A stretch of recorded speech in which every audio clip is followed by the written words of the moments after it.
YCP నాయకులు చాలా మందిపై కూటమి ప్రభుత్వం వచ్చాక కేసులు నమోదైన విషయం తెలిసిందే. జగన్ అప్పటి పీఏ కె నాగేశ్వరరావుపై ప్రస్తుతం దృష్టి పెట్టారు. ఇక అప్పట్లోనే జరిగిన మరిన్ని వివాదాలు, హత్యలు, శవం డోర్ డెలివరీ కేసులు నాయకులను వెంటాడుతున్నాయి.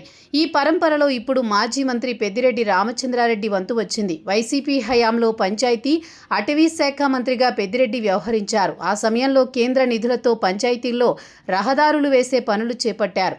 ఇవి రాష్ట్ర వ్యాప్తంగా సాగాయి. ఆయా జిల్లాల్లో వైసీపీకి చెందిన వారు కాంట్రాక్టులు దక్కించుకున్నారన్నది తెలిసిందే. అయితే ఇప్పుడు కేంద్రం నుంచి పనుల నాణ్యతపై సందేహాలొచ్చాయి. ముఖ్యంగా కొన్ని జిల్లాల్లో రహదారులు పాడయ్యాయని ప్రస్తుతం పంచాయతీరాజ్ అధికారులు కేంద్రానికి లేఖలు పంపారు. వీటికి నిధులు ఇవ్వాలని కోరారు. అయితే తాము నిధులు ఇచ్చి ఆయా పనులు చేపట్టి కేవలం 4 ఏళ్లు కూడా కాకుండానే ఎందుకు పాడయ్యాయని, వీటిపై విచారణ చేయాలని కేంద్రం నుంచి రాష్ట్రానికి తాకీదు అందింది.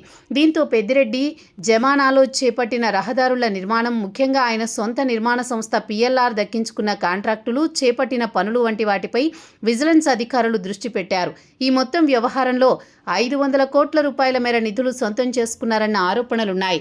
తన సొంత జిల్లా చిత్తూరులో పెద్దిరెడ్డి సంస్థ చేపట్టిన పనులు నాసిరకంగా ఉండడం, ఇక్కడి రహదారులు 2 ఏళ్లకే ధ్వంసం కావడంతో ఆయా పనులపై విచారణ బుధవారం నుంచి ప్రారంభం కానుంది.